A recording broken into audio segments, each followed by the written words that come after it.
Ange Telma, des actualités uniques, dynamiques et renversantes dans le journal TV.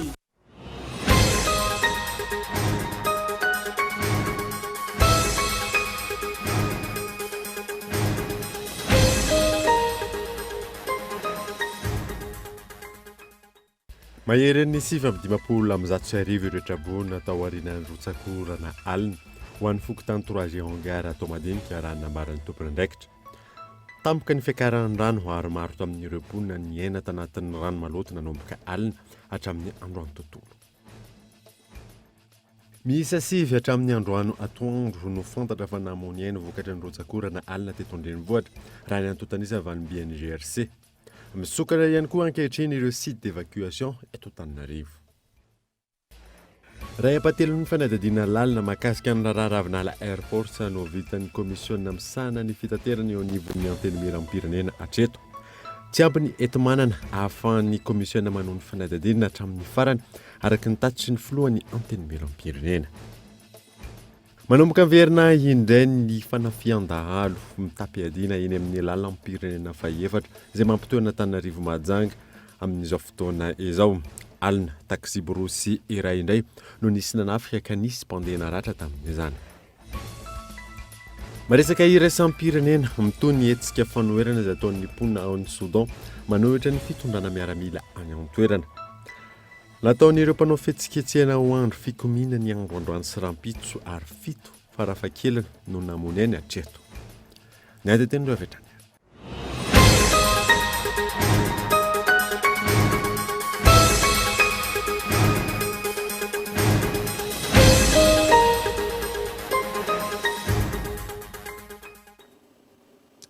Finaritra tompolasy tompoko fotoana vaovao eto amin'ny Akolo TV ka manasanao ary anaraka izany hatramin'ny farany.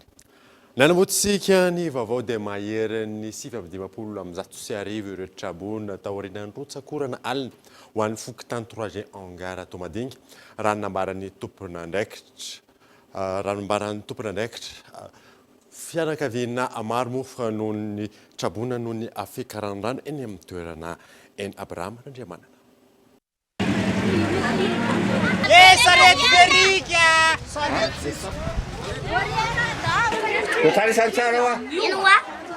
Faritra iva eto andrenivohitra isan'ireo niaran'ny fiakaran'ny rano betsaka indrindra tao aorian'ny Rotsakorana omaly ny teto amin'ny fokontany 3e hangara atao madinika. Manomboka eny amin'ny arabe sy ny elakelan-trano hatrany anatin'ny efitrano fatoriana ny tondraky ny rano nanomboka manodidina ny tamin'ny 7 alina raha nambaran'ireo mponina. Zaho atao ambadika ato mipetsaka fa tena rano be atsatiny ao aminay. Atsy ny alina zay tsy matoro mihitsy fa mivoaka aty tonga atao amin'ny fokontany nefa zay tsisy atoriana koa eo amin'ny fokontany fa mitsangatsangana fotsiny. Zao osa mbola mandritsa rano. Tsy afaka mihitsy ny rano tsy rano ahoana ty na rano ahoana. Orana be atsy ny alina. Mifanetana fotsiny zay hoe samy aingana hoe hitsangana fotsiny. Efa eo ambony fanjiny ianao vao rehefa mitsangana daholo ny zavatra rehetrarehetra. Hatram'izao mbola mandritsa rano ao an-trano. Moe raha tsy rita zany dia inona ny zavatra mba ho ataonay? Tsy zavatra ataonay mihitsy amin'izao rano zao ny ao an-tranonay ao ary dia inona? Tsy nisy ny azo atao nandritra ny fisian'ny Rotsakorana alina. Niezaka ny fanametanana kosa ireo mponina nandritra izany ho famonjena ireo tokantrano niaran'ny tondradrano. Navoaka daholo izay misy marary, misy zaza, misy amam-behivavy dia navoaka daholo dia mifanampy. Dia ao koa moa izany dia fandriampahalemana dia ao koa dia misy an'ireny jerijery sao dia misy manararaota amin'ny fahaboazan'ny sasany. Ny ataon'ny mponina zao dia ireny hitanareo le misavitaka mitangorona amin'ny fokontany mijery sy samy mamoaka an'izay anina dia sasany mandeha mifindra toerana any amin'izay fianakaviana akaiky azy sy ny anina moa izany fa dia tena mifanjevy be. Ny orana nanomboka tamin'ny 7 ariva alina nanomboka teo amin'ny 10 alina teo no nisy nitsoka sofle be da be dia nalaina daholo zany izay olona te ambany nakaty misy anay ery amin'ny fokontany. Na eny amin'ny EPP na any amin'ny fianakaviana izay mba manana ambony toerana.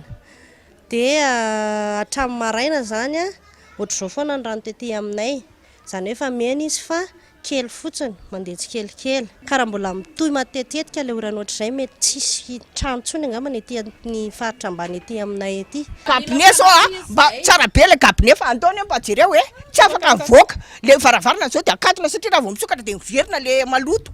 Ny fahatsetsehman'ireo lakan-drano eo koa ny fisian'ireo fanorenana tsy ara-dalàna no isan'ny nahatonga ny fiakaran'ny rano raha nambaran'ny mponina teny amin'ny fokontany 3G Ankara. Raha n'le izy aloha raha fahitako anazy mety hoe misy bizo any ohatr'izany reny rano mety hoe tsetsina, mety hoe misy bose ohatr'izay daholo. Dia ny problème misy koa zay manangana tanàna tonga dia tamboho be tsisy évacuation d'eau, dia ny olona manangana trano azo eny ambonin'le canal zay mba amboarina kely. Tsisy fanaraha-maso ny président pokotaninay koa moa dia efa tsy aty mipetsaka, atsony izy tamin'ny alina mijaly vahoaka ny rano efa tsy aty, inona hono ny azony atao. Dia le construction illicite rehetrarehetra amin'ny sisiny andrefan'iny asana izy mamy autorisation ireny olonireny izy fa zay manorina dia afaka manangana daholo, tsy etsiny inakasina atao madinika tsarovina rehetrarehetra iny. Ankilan'izay, sarotra ny fifamezivezena ho an'ny mponina manoloana ny fiakaran'ny rano. Misy amin'ireo mponina ihany koa ny tsy afaka nisitraka ny rano fisotro madio tamin'ny ity anio ity manoloana izany. Sao nareo mahita tsara, zao ny lalana magakanay rano mba jerena maha-olombelona anay ny rano sotronay tsy maintsy mandeha ao anatiny io. Dia zay mba hitarana anay amin'ny be ny tanàna hoe mba jereo le rano fisotro satria zany efa olana be amin'izao le rano fisotro tena mihinana rano maloto zay. Zay aloha zany mba afaka hoe mba mbola miaritra kely aloha zany miandry hoe mba mety horitra ihany satria hitanao le fandriampahalemana. Fa rehefa tena hoe tena azo sendany tsy azo anoarana ve moa tsy maintsy miala ihany satria ny aina nge ambony ny aina lahatokana.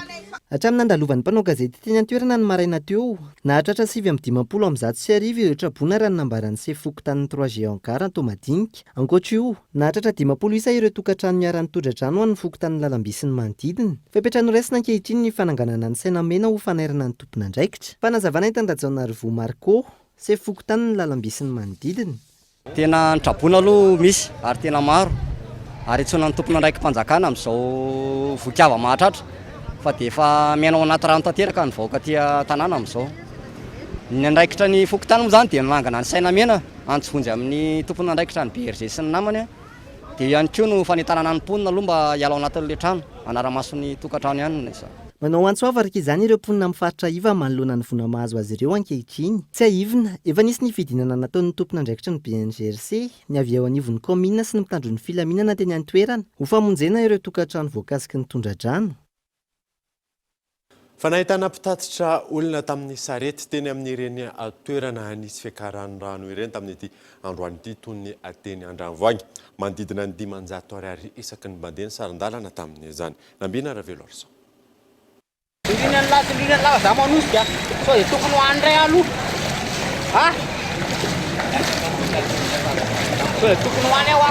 Maro amin'ireo mpitatitra mitondra sarety no nanararoatra nanao fitadiavam-bola ny amin'ny fiakaran'ny rano teto amin'ny tsenana Andravoahangy androany. 700 hatramin'ny 500 ariary ny saran-dalana nataon'izy ireo. Isan'ny nanao izany Ramarolay Augustin. Nanomboka tamin'ny 9 ramaraina izy no efa nanomboka ny taritr'olona teto amin'ity lalana miazo ny Besarety ity. Taritr'olona zao aloha zao mba misy vola kely satria zao fitadiavana. Rehefa avy ny orana dia tsy maintsy ajoana atao amin'ny sarety. Zay zao eto mety mahazo ray alina avy isaky ny olona. Raha le amin'ny taritr'olona sarety 500 ny olona anankiray. Dia misy manome 300 dia entana ihany. Krean'olona fa metana tsisy mandeha fa matahotra olona sarety tsisy. Tamin'ny fito teo zao tena. Dia zao mbola eto miandrandray rano ritsy. Maro amin'ireo mpandeha no tsy nanam-po ny fisian'ny rano teto amin'ny lalana Andravoahangy. Amonjy ny toeram-piasana ka tsy maintsy ny safidy andeha sarety hiampita hiazo any Besarety. Fiakaran'ny rano andeha ony Zirama dia Abenezarahary. Hoe miakatra be ohatra zao ny rano aty. Andeha ony Zirama. Dia misafidy mba andeha sarety. Matahotra rehefa nisy terodrano tena matahotra. Andeha hiasa ny Antaninandro dia ny alavisy teto Tatoanina dia tsy mety misafidy mpiteto fa tsy naporina hoe afatra be ilay rano. Mety misafidy andeha sarety satria tsy mety hamonjy miasa fa ny tamin'ny valo sasany teo any teo tsy mety apita andeha sarety. Raha toa ka tombony ho an'ny sasany ho an'ny hafa niteraka afaty antoka io fiakaran'ny rano teto amin'ny manodidina io. Isan'ny velotaraina ohatra ireo mpivarotra teto amin'ny tsenana Andravoahangy vokatra izay. Anisan'ny firitsahan'ny orana zao teto dia rano be mihitsy dia tonga taty hatrany amin'ny tsenanay aty ny rano dia fotaka be daholo ny entanay ao fa efa niekeny izy izao. Atsoanay mpivarotra izao dia manadio entana dia voatery tsy maintsy mikatona ny tsena fa ny olona tsisy mandeha amin'io. Ny tsenanay dia efa misy depo ao fa rehefa tena miakatra be io rano io dia tratra ny depo dia simba daholo ny entana.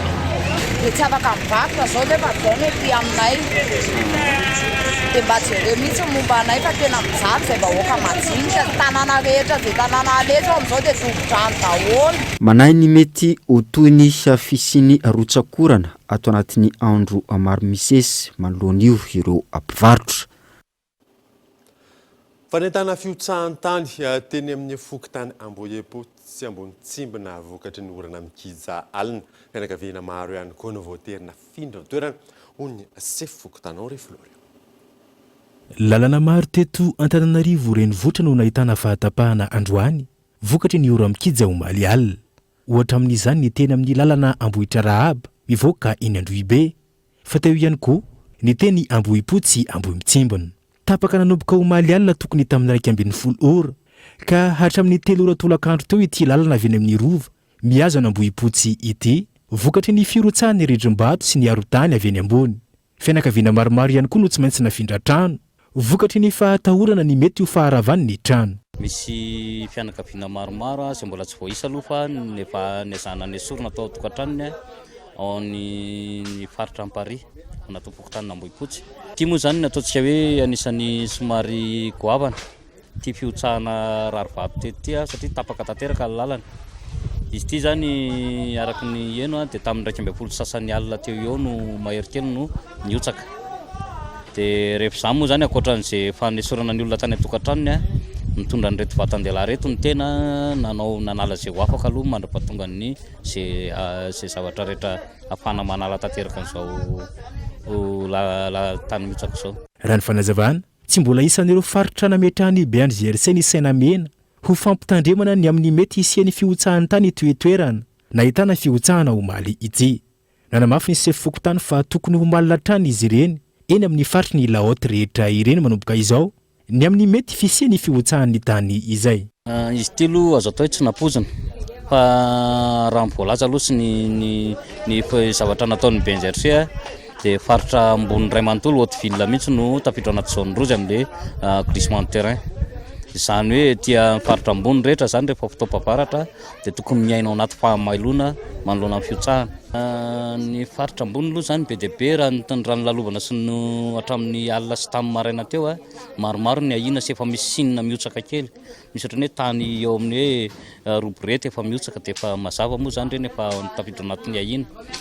Fa ny mety ho fepetra ho raisina akoatra ny fitsirihan-jareo teknisianina amin'izay ambony rehetrarehetra raha ity fotsiny raha ohatra izy ity tokony misy fitsirihana kely atao satria izay inoko fa tsy maintsy misy apahambola tokony harodana mihitsy fa tsy andry harodan'ny orana. Tandindin-doza tanteraka araka izany eny amin'ny faritra avo eny Laoty amin'izao fotoana izao.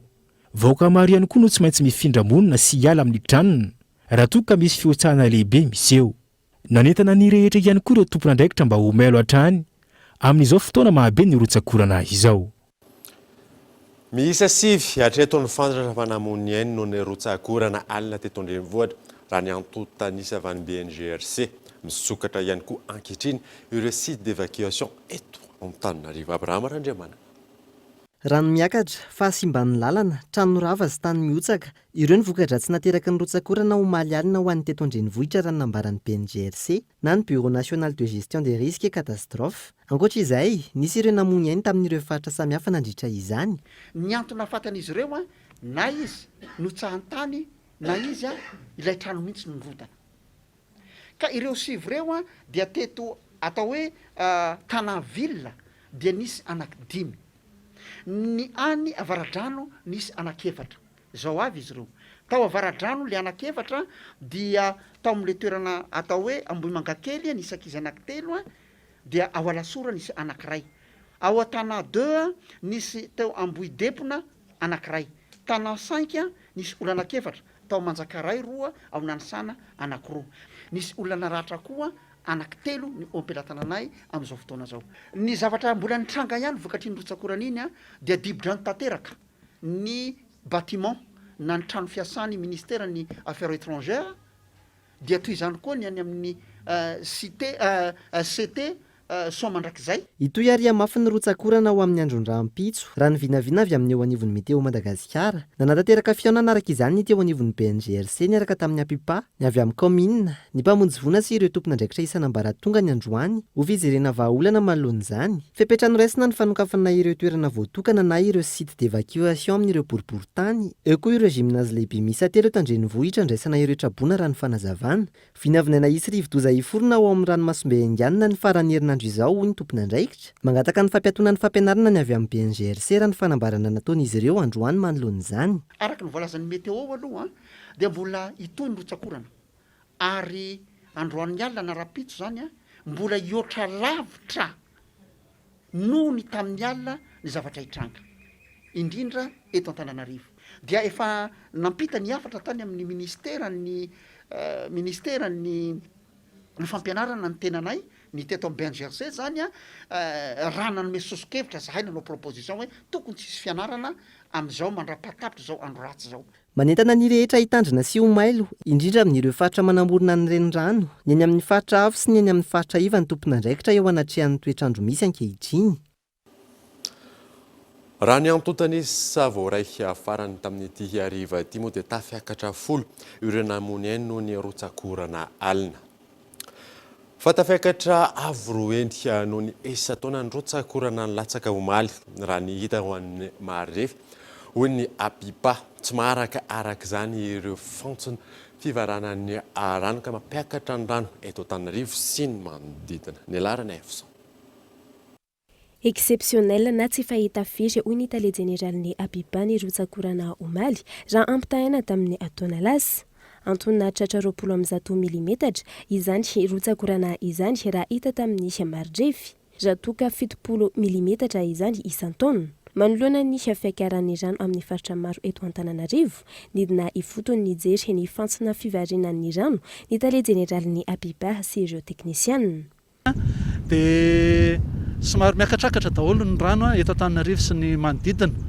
ho an'ny eto Antananarivo hitantsika ny fitohanan'ny rano izay avoakan'ny tatatra fanarian-drano ny C3 sy indrindrindrindra ny andrian-tany vokatr'izay dia somary miakatra daholo ny anaty tanàna rehetra any ny ahavon'ny renirano ny rano rehetra tahaka ny Masay zany miakatra ary hitataratra zany hatrany Andranomevava iny ny Anosy sy ny manodidina hitataratra zany amin'ny ny fivarotam-boninkazo ka hatreny amin'ny lalam-by ka hatrany amin'ny ministèren'ny raharaha-mbahiny raha teo ihany koa ary eo amin'ny laka Anosy mihitsy arany dia efa hita fa miakatra ny rano amin'izao tsy ny eto Antananarivo ihany no ahitana fiakaran'ny rano fa miakatra avokoa ny any amin'ny faritra manodidina marobe ny rotsakorana teto Antananarivo nefa kely ny fivoahany raha ny fanazavana efa nisy ny fepetra izay noresina ampieniana ny rano amin'ny faritra Antananarivo ao anatin'ny fotoana fohy ty amin'ny station de pompage Ambotomitsika amin'izao fotoana izao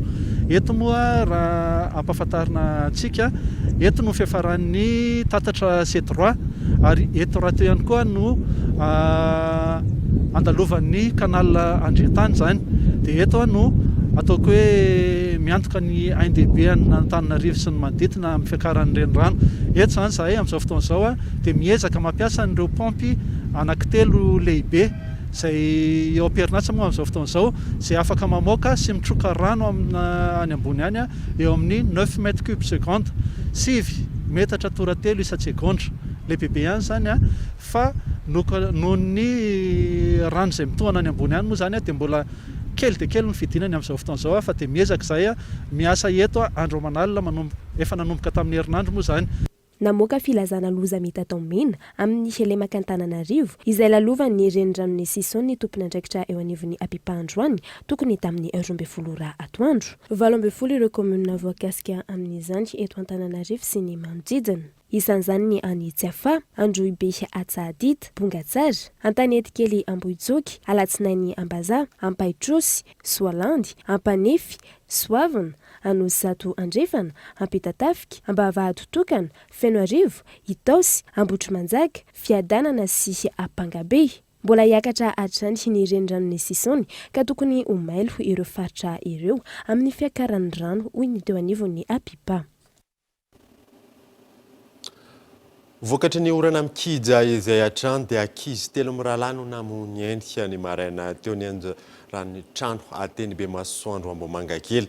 Vokatry ny orana mikija moa dia niotsaka ny rindrina teo akaiky ny trano izy ireo ka ny anjara atao amin'ny efitra fandriana iona saina. Ankizy telo mirahalahy no namony ny maraina teo tokony tamin'ny iray ora vokatry ny fianjerany ny rindrim-bato tao an-damosiny ny trano izy ireo teny be masoandro manantena soa Amboamanga kely. Tao amin'ny efitra fandriana ireo ankizy no vomafy tamin'izany ka nahatonga izao fahafatesana izao. Dia naheno zavatra nitoboka be izay mivady avy aty ambadiky ny trano. Dia nandrehatra jiro izay ka ny ilan'ilay tambohana ny rindrina anay koa izany efa nianjera daholo. Dia hoe nianjera ny trano fa mifoha aza.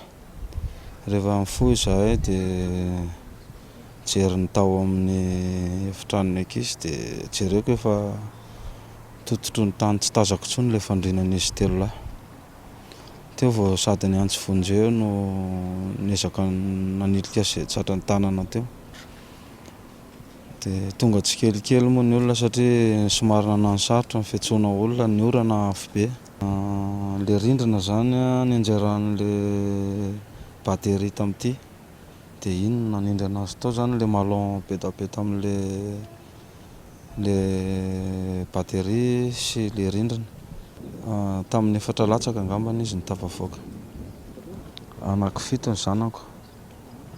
5 lahy izany dia 2 vavy. Dia ny 3 lahy izany niara-maty ny zavatra tsy. Nentina ny azy ny hôpitaly any izy telo mirahalahy saingy tsy tana ny ainy. Fa teto izany dia efa tsisy niteny intsony izy telo lahy fa ohatran'ny somary mbola nitrena kely anankiray ohatran'ny nitrena kely dia mbola azo vonjeny reto fa hoentina any amin'ny hôpitaly. Kananjy moa vao tonga tany dia efa hoe efa tsy izy intsony reto. Dia eo koa moa ilay fanomanan'ilay dokotera tsy haiko hoe misy olona tsona ve sa misy fitaovana laina fa somary taraiky nefa reto efa eritrereto hoe alaviran'ny eto mandra-pahatonga any manara-penitra lavalava ihany. Na nitondrana tongotra anazy teto na nitondrana nandondomana tômôbila izany efa fotoana lany daholo. Tonga tany koa mbola somary nanano sarotra kely izany ilay tafavozavozan'ilay olona satria ilay olona efa dans le coma izany tsy tokony fampiandriandry tao amin'ny hôpitaly manara-penitra Amboamanga kely. Ny zanak'izy ireo mirahalahy tany anaty fiara no natory ny alina nisehony ny loza. Maly nefa mbola samy teo daholo ny harivan'iny. Ny izy aloha tamin'ny voalohany mbola tsisy niteny direct hoe efa maty ny zareo fa mbola hoe noentina any amin'ny hôpitaly. Dia izay koa moa tao anaty tômôbila ny natory dia mbola nieritreritra izany hoe mety mbola ho avitra izany. Dia avy eo amin'izay nefa izay nisy niantso hoe mekara. Dia niakatra anankaty amin'izay izay dia dadanay efa niteny hoe efa tsy avitra intsony izy telo lahy. Rehefa tsy miasa alina dadanay dia mody ato an-trano dia izay zokinay matory anaty tômôbila. Fa rehefa miasa alina ihany izy izany izay vao matory ato an-trano. Mafy saingy tsy maintsy mitraka ho an'ireo zokiny efatra hoy ireo ray aman-dreny.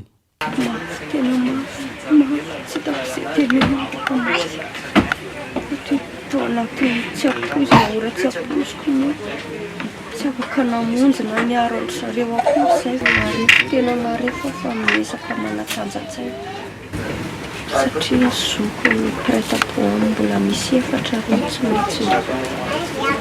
maintsy mbola dia koa marina. Maray aman-dreny anazy zany tena mafy ilay izy eritrereto hoe zanako telo lahy be izao no indray mamoy anao anatin'ny fotoana fohy tena mafy fa somary nampisy eritsaina hoe teo amason'ny tena izany ilay accident fa raha hoe tany ampiasana izany sanatria nitenenina hoe maty ilay zanako telo tena tsy zaka angambany ary tsy tonga taty fa izany hoe ianao izany niatrika an'ilay izy teo dia somary ohatrany hoe natanjatsaina izany hoe izao ilay zavatra nisy teo. Ny mpiaramonina no ny fanampy nanomboka tamin'ny maraimbe namoaka ireo niarambona nanolotra ireo fitaovana sy zavatra ilaina tao ihany koa ny nampiatrano ny razana. Miantso izay tsara sitrapo izay ny mianaka anampy manoloana izao vonina izao ankoatra ny fahoriana isan'ny olana sedraina ny trano onena na aoriana. Lafa mavao hafa kosa indray dia raha apately ny fanadihadiana lalina mahakasika ny Ravinala Airport no vitan'ny komisiona misana ny fitaterana eny anivon'ny anteny miram-pirenena atreto. Tsy ampiny hoentinmanana ahafahan'ny komisiona manohy ny fanadadiana hatramin'ny farany araka ny tatitry ny filohan'ny anteny miram-pirenena. Evy Richard. Taorian'ny tatitra voalohany nataon'ny komisiona misahana ny fitaterana eny anivon'ny anteny miram-pirenena ntaona 2024. Mikatso ny asan'ny komisiona natao hanatsokafona ny kolikoly avoleta manodidina ny raharaha fananganana seranam-piaramanidin'ny vato ntaona 2024. Verilavitra ny komisiona natokana nanao ny fanadihadiana lalina raha oharina tamin'ny sampandraraha misahana ny ady amin'ny kolikoly eo anivo amin'ny banky iraisam-pirenena. Izay nahavita na atsikatra ny endrika kolikoly avoleta nitarika ny fanasaziany ireo orinasa telo lehibe ny 4 Janoary. Raha ny fanazavan'ny filohany anteny miram-pirenena, ny tsy fampin'ny enti-manana no mampikatso ny asan'ny komisiona. Tsy mbola bouclé io dossier d'enquête parlementaire ny Ravinala Airport io, ny antony dia ny tsy fahampiana aloha zany ho enti-manana manatanteraka satria rehefa hanao zavatra, hanao enquête zany, hanao asa ny anteny miram-pirenena mba tsy hitenenana ny solombavam-bahoaka hoe be tandrevake, be kitohitohina hoe te hanao anindritsindry bokotra fotsiny, dia aleo dia tena asa enquête zay tokony ho izy. Ka dia efa manomboka ny asa ary dia efa nanao ny état des lieux zareo. Zany hoe tena enquête tena atao hoe ohatra karazana enquête-na ary fomba ary ilandra ihany koa zany ny fanampian'ireo professionnel amin'ny octroina marché internationaux iaraka ho henona amin'io vomiera io. Ka noho zany mbola ny ray apahatelo ny asa ngambony ihany vita ka tena mbola ilaina hoenti-manana matevitevin'izy io zay tsy zaka ny budget-ny anteny miram-pirenena. Manjavozavo araka izany mety ho fitohizan'ny fanadihadiana ataon'ny komisiona misahana ny fitaterana eny anivon'ny anteny miram-pirenena mahakasika ny raharaha fananganana ny seranam-piaramanidina Ivato. Efa dingana goavana mahakasika ny fanadihadiana ihany koa ny vita amin'ny banky iraisam-pirenena ho iatran'ny filohan'ny anteny miram-pirenena. Zahay tato hanao famotorana satria mahatsapa misy zavatra tsy mazava tao. Misy manjavozavo ary na ny exécutif koa raha nahatsapany zay hoe misy raha hafahafa io. Io arifa nipongatra fa nisy raha tsy manjary tokoa. Isaoranay ny Banque mondiale. Zany hoe voapirofo zany ilay sainana nilikitika anay sy ny exécutif momba n'io zavatra. Mazava ho azy. Ary io zany mety hoe rehefa ny Banque mondiale zay moa nanao famotorana. Nametraka ny rapportny izy zany any amin'ny fitondram-panjakana. Asa ny fitondram-panjakana ny afaka mitenanay hoe toy ny enquête-nareo fa efa mazava ty ohatra satria Banque mondiale tompony vola izy nefa manana moyen rehetra ny débloné nefa ny anay ety te hanao zavatra professionnel ny député sy ny sisa nefany efa namoaka ny tary ka mety ny ataonay ngamba dia mba hangataka an'le rapport ny Banque mondiale zahay dia afaka miteny zany hoe dia efa mijanona eo tsika satria ny asa tsy fantatro na mbola hanohy ny asa satria zay tsy manam-bola tsy ampy le hoenti-manana. Mbola maro ankilany ny endrika kolikoly avoleta mahakasika ny fananganana ny seranam-piaramanidina Ivato. Araka ny loharanom-baovao saingy vitsy ny mahasahy maneho hevitra mivantana mahakasika izany. Raha ny mpikamba ny komisiona misahana ny fitaterana eny anivon'ny anteny miram-pirenena. Fanontaniana petraky maro anatin'izay ny hoe ho fiarovana ny tsy ambaratelo ny fanadihadiana araka ny ambaran'ny mpanao gazety an-trano ve no antony sa misy arovana manokana anatin'izay. Tsy ny raharaha seranam-piaramanidina Ivato ihany. Ny fanenjen'ireo tompona ndraiky mpanjakana ambony voasaringotra tamin'ny kolikoly sy fanodikodiana mbola mpanjakana izay mbola andrasana ny tatitra ny komisiona isan'ny tokony eny anivon'ny anteny miram-pirenena avokoa. Tonga eto amin'ny fotoanany dokavarotra isika aorianan'izay ahitantsika mahakasika ny fanafiana indray eny amin'ny alalam-pirenena. Eo ihany koa ny mahakasika ireo zava-mahadomelona rehefa avy.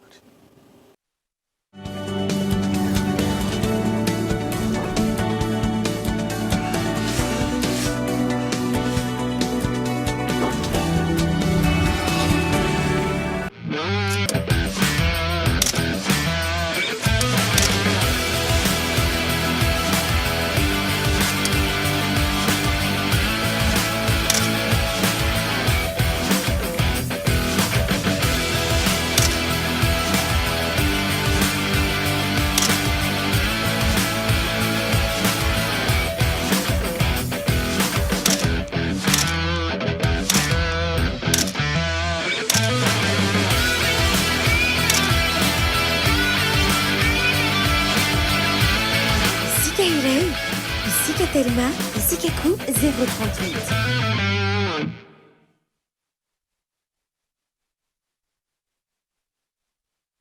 Moi, j'ai ma passion.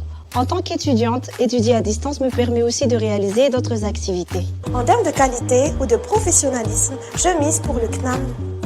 Nos diplômes sont sanctionnés par un diplôme d'État français de renommée internationale et est reconnu par la fonction publique. Maintenant, choisissez parmi nos formations et rejoignez-nous.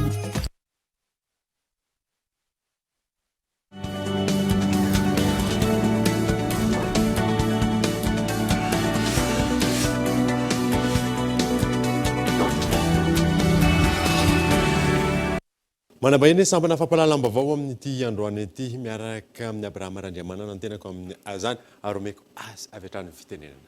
Fanontaniako voalohany avy hatrany itoy ny rotsakorana raha nanambaran'ny tompona andraikitra manao ahoana ny fiakaran'ny rano eto an-drenivohitra ankehitriny aiza no misy ireo toerana voalaza fa iarany loza mitatao ankehitriny. Miarahaba ny Kolo TV dia miarahaba ny mpanara-baovao rehetra. Vokatry ny fiakaran'ny vokatry ny rotsakorana nanomboka omaly dia niakatra tokoa ny renirano teto an-tanànan'Antananarivo sy amin'ny Antananarivo sy manodidina. Amin'izao fotoana izao ny reniranon'ny Sisôny dia tonga amin'ny hoe rehefa fanairana mena vigilance rouge izay no rehefa fanairana ambony indrindra zany ka io rehefa fanairana io dia mahakasika commune 7 eto Antananarivo sy manodidina manomboka ny Tsefa mandra-pahatonga ny Ampangabe ary mandalo ireo commune izay fantatsika hoe Akadivobe, Apanefy, Soavina, Apitatafika, Anosizato, Fenorivo sy izay tsy voatanisako teo. Eto amin'ny tanàn'Antananarivo efa nanomboka tamin'ny alina teo ny famonjena olona nataony mpamonjy vona amin'ny faritra iva rehetrarehetra Atomadinika, Akorondrano, Soavimasoandro. Mety hoe anao ahoana rehefa ohatra hoe mbola mitombo bebe kokoa noho izao ny rotsakorana mety anao ahoana izay fampitandremana izay ho anareo eo anivon'ny Apipa? Ny fampitandremana araka ny lazaiko teo dia izay no fampitandremana ambony indrindra zany vigilance rouge fanairana mena ka izay eo anivon'ny Apipa dia manara-maso an'ilay fiakarana rano sy mandefa filazam-baovao any amin'ny tompon'andraikitry ny mpamonjy vona dia ny BNGRC zany izay mampiatra ny drafitra famonjena olona zany miaraka amin'ny tompon'andraikitra eny atoerana sy ny mpamonjy vona rehetrarehetra toy ny pompier, ny corps de protection civile. Raha ny zavatra hitanareo inona tena mety hoe antony nahatonga an'ireny fiakaran'ny rano ireny teto an-drenivohitra? Betsaka ilay rotsakorana omaly iny. Tsy isan'andro ny misy rotsakorana betsaka ohatr'ireny ary tsy zakany foto-drafitrasa eto Antananarivo amin'izao fotoana izao zany ny orana ohatr'ireny. Inona zany manoloan'izay inona no tokony ho hatsaraina sy tokony ho ataontsika eto an-drenivohitra izay? Efa nanao fanadihadintsika zany nanao fikarohana ary manana ilay atao hoe schéma directeur ny tanànan'Antananarivo. Izy io dia nirala tamin'ny ministera ny misahana amin'ny fanajariana an-tany ny commune an'Antananarivo renivohitra sy ny ministera ny rano ary novatsiny ny agence française de développement sy l'Union européenne. Ao anatin'io schéma directeur io dia efa fantatra hoe akoatran'ilay ezaka efa nataontsika tao anatin'ny telo taona teo dia mbola misy lakan-drano maro station de pompage izay tokony ho ataontsika. Mila andaniana vola, andaniana herim-po ary indrindra koa ny drafim-panajariana eto Antananarivo dia tokony atao matotra kokoa zany mba hialana amin'ny tondra-drano. Farany ara ny ankoatran'ny hoe fampahafantarana inona no mety ho fepetra raisin'ny Apipa eto an-drenivohitra amin'izao fiakaran'ny rano izao? Ankoatran'ilay fampahafantarana ho an'ny mpamonjy vona ny Apipa dia manao ny andraikitra rehefa misy hoe lakan-drano misy mirodana ny fefilohany mamonjy fefiloha rehefa ohatra ka misy commune miantso hoe vonjeo zay fa misy fefiloha mitady hiotsaka fa ny Apipa amin'iny dia manao asa vonjimaika ihany fa ny tena zava-dehibe zany dia le mamonjy ny ain'ny olona izay le mpamonjy vona no tena tompon'andraikitra aminy. manao veloma ny mpanara-baovao rehetra ary manentana tsara amin'ny fanarana ny toromarika rehetra izay omeny ny météo sy omeny ny tompon'andraikitra ny toerana. Zay makasika niny fa mitombo avo roeny ny mponina mifindramony anivon'ny afokotany tsara faritra nanomboka ny volana septambra hatramin'ny volana janoary saika mponina avy amin'ny afokotany manodidina difotra rano mandritra ny fotoanan'ny fahavaritra avokoa any tonga eny amin'ny toerana Iveresha. Tokantrano manodidina 20 isam-bolana ny mifindramony eny anivon'ny fokotany tsara faritra anatin'ny boriboritany faefatra nanomboka ny volana septambra hatramin'ny volana janoary. Ankoatra ny manana antonasana fianarana voatery mila ravinahitra eto andrenivohitra. Betsaka ny avy any amin'ny fokotany mifanila bodirindrina. Isan'izany manodidina ny fokotany voakasiky ny fiakaran'ny rano eny an-toerana. Ohatra kely ty avy eto fokotany fifanila bodirindrina ty misy problème resaka trano ipetrahana. Misy olana dia ty aminay moa le avo dia ty zareo mijery trano satria amin'izao vaninandro. Matetika zao ny maromaro sy tato ato satria le fokotany manodidina misy tambombary any dia betsaka le olona ny alaveny mifindra mijery trano manodidina anaty. Dia misy indray moa resaka hoe nahita trano tsara tety izy dia mifindra tety izy. Raha ny fijeriko aloha zao ny raha ny voatoina mafy ngamba dia mihina fa iny reny Nosbe, Ngarangarana, iny ambany Paraky, iny tsinana atao hoe lemaka tsinana dia iny ny ivo dia iny raha fijeriko manokana. Isan'ny nanaiky ny fampiresaka taminay ty iray mpianakaviana iray ity, androvidy zay no nifindran'ny tity, ankoatra ny fanantonana ny toeram-piasana, safidy manokany tsara faritra, analavirana ny ranobe mandritra ny fotoam-pahavaratra toy izao. Tsy tafiditra anatin'ny masotsivana ny safidianana ny trano intsony arak'izany ny ofany, izay mahery ny ray hetsy hatramin'ny jiro raha ity ipetrahany ity. Mahatonga anao mifindra-monina dia eo amin'ilay safidianana an'ilay trano zany le trano ambony aloha amin'ilay mandy lava zany ny alagna amin'ilay izy sy n'ilay tondra-drano. Dia faharoa eo amin'ilay fandianana an'ilay isan'andro zany mandreraka zany amin'ilay plasy maresaka an'ilay sakafo sy ny rehefa anao zany akaiky ny tany iasanao dia afaka mody misakafo. Le hofatrano aloha amin'izao tena ambony ihany fa le izy zany na zany le akaiky tany iasagna izy na otrina rehefa tiako fotsiny akaiky tany iasagna dia miditra fotsiny tsy 500 000 kely izy fa izy lafo. Na izany na tsy izany, maro mifindra-monina ntsokosoko. Izany hoe tsy maka ny taratasy fifindra-monina milaza ny fitoerana ara-dalàna eny anivon'ny fokotany. Toy izay ihany koa ny mampiatra ny vahiny mandritra ny fotoana ela, izay mila manantona ny fokotany ho soratana anatin'ny bokim-bahiny. Dingan'izay tokony atao laharam-pamena hoy ny fokotany, indrindra ho fiarovana azy ireo raha misy ny olana eny anivon'ny fokotany sy ny manodidina. Isan'ny vaovao misongadina ihany koa dia manomboka miverina indray ny fanafiana amin'ny tapedinina any amin'ny alalan'ny pirenena faefatra izay mampitoana Antananarivo Mahajanga amin'ny azao fotoana izao. Ohatra amin'izany alina taxi brosy iray no nisy nontifitra ka nisy mpandeha naratra tamin'izany ao rifolorio. Omaly alina tokony tamin'ny 1:20 ora. Taxi brosy iray avy any Mahajanga indray no lasibatry ny fanafian Jolay.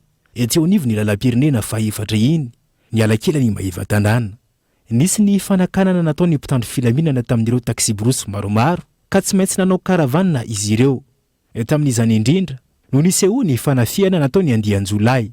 Mitantara ny zava-niseho ny mpandeha iray tao anatin'ilay fiara voatifitra, etsy faran'izay tsy nanaiky ho apotra ny tarehany raha ny fangatahany. Zay zany dia nandeha Famazenga zay. Dia efa avy sakafo tao Maheva Tanàna sa izy moa sakafo.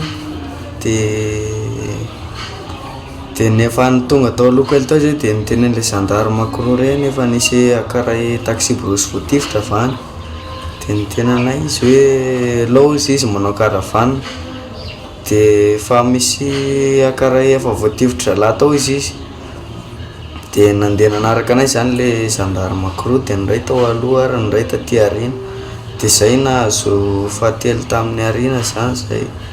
Dia andeha depasy an'ilay teo aloha satria tsy dia nahafo nandeha ilay teo alohanay iny.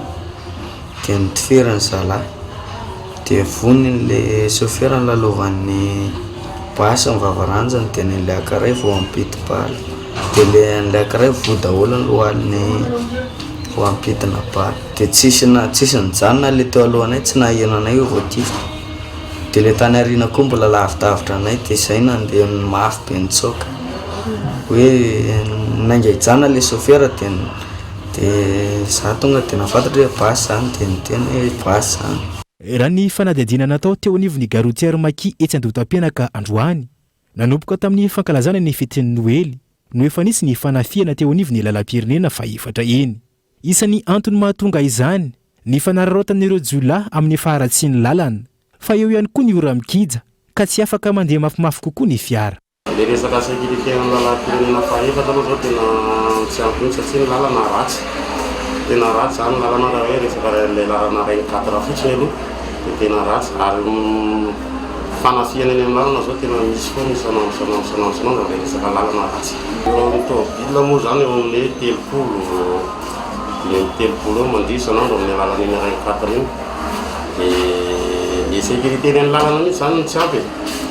Sécurité eny amin'ny lalana eny reny 4 zany tokony atiana zany le fitandro filaminana eny reny 4 amin'ny alina tsy voatery zany fa dia amin'ny lalana ratsy mihitsy tsy voatery izy na hoe na alina na tandro misy an'le izy foana. Dia hitanao zany vao nilatsaka mihitsy ny orana zany dia misy le foana le manararoatra zany le mpanafika eny amin'ny lalana satria le tômôbila tsy afaka mandeha mafy fa mandeha mora moa koa ny lalana tena ratsy. Vahaolana hatrany ho izy ireo ny fanatevenana ny isan'ny mpitandro filaminana eo anivon'ny lalam-pirenena ireny.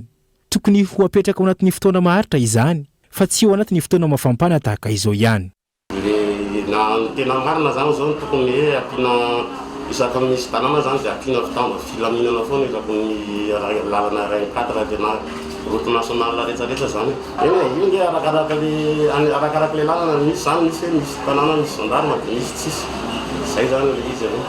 Fa raha ny tena mety zany tokony hoe asiana daholo zany le isaky ny tanàna asiana fitandro filaminana asiana gendarme.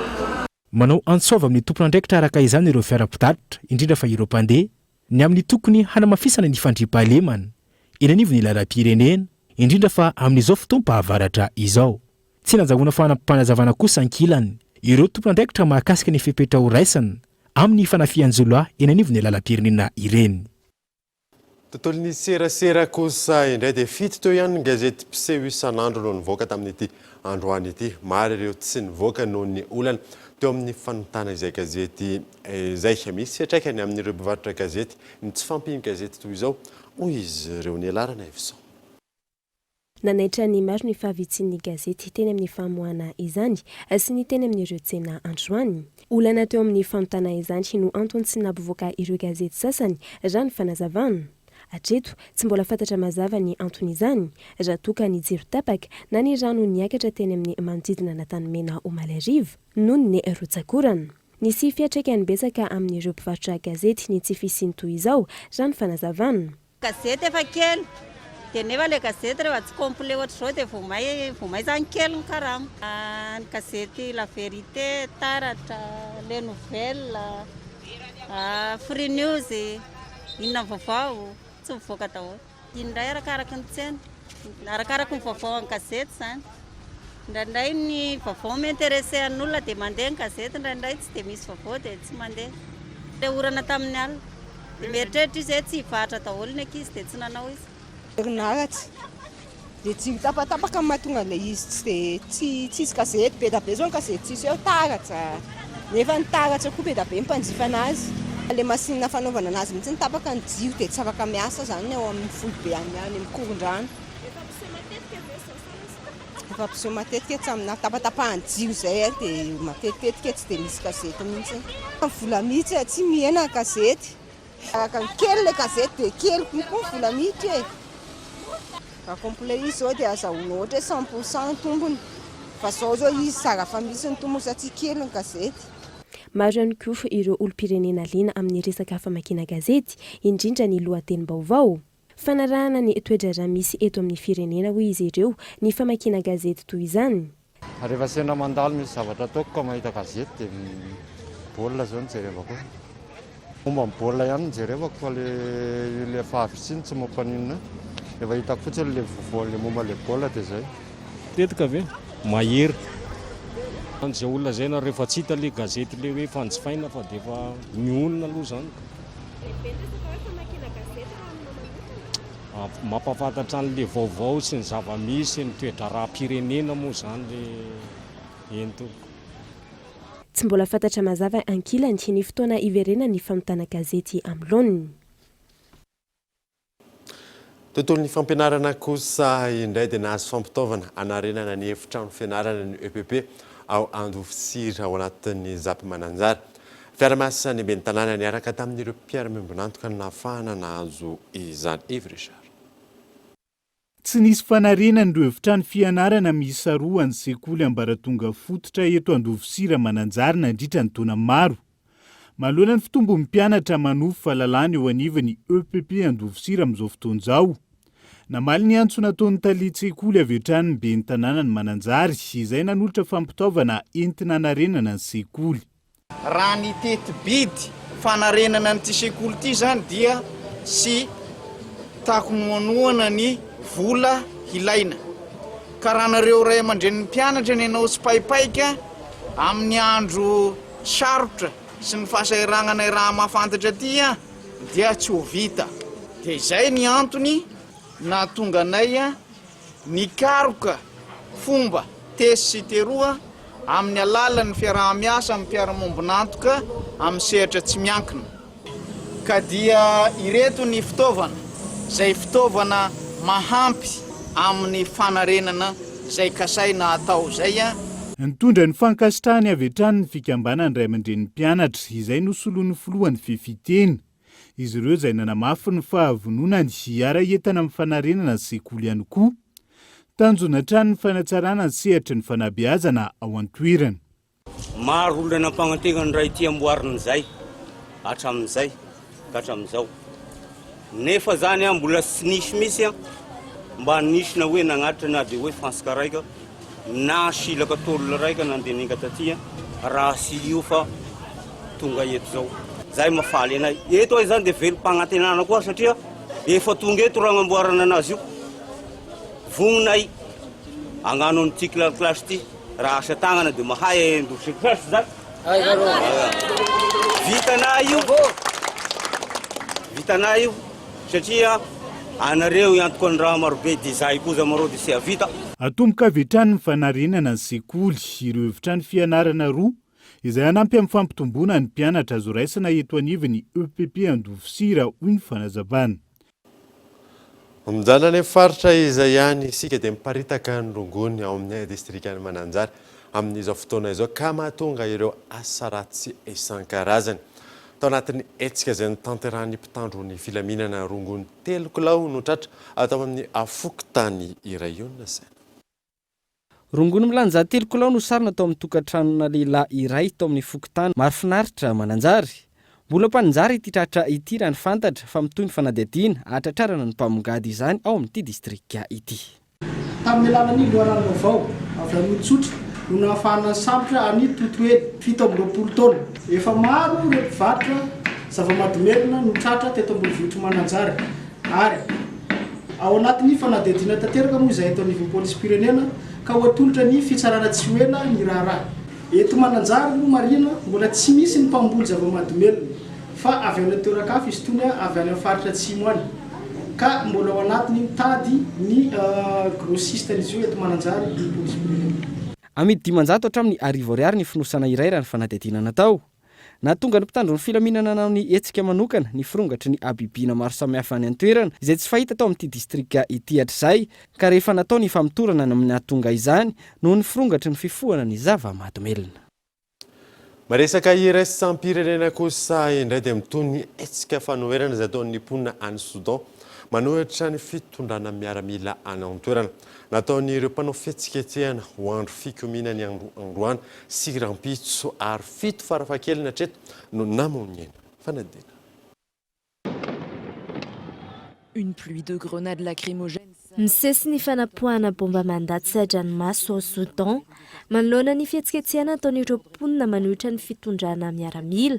Misy ny fifandonana tamin'ny mpanao hetsika sy ny mpitandro filaminana vokany 10 naratra 7 farafahakeliny namoiny aindy taoriny fanonganam-panjakana tany antoerana ny volana oktobra 2024 tsy mitsatra ny fanoerana taony maro fa nitsakitsahana ny zony fahafahana no andraisany hiaponina ny amboletra ny seho tamin'ny fakana ny fahefana antony namafisan'izy ireo ny etsika fanoerana zany lavin'ireo mpitokona ny mety ho marimaritra iraisana sy fifanarahana rehetra amin'ny tafika ny antsony tokony sina famehezana ny zava-misy any an-toerana ny sivy tamin'ireo 2012 anatin'ny finan-kevitry ny vondry ny firenena mikambana manoloana ny fivoarany toetra ra etsekilan'izay nataon'ireo mpitokona ho andro ny fikomian'ny vahoaka ny androany sy rampitso zay indray mamarina vaovao tamin'ity androany ty ankasana anaraka izany mandrosoa sy nadolo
Batelma, des actualités uniques, dynamiques et renversantes dans le journal TV.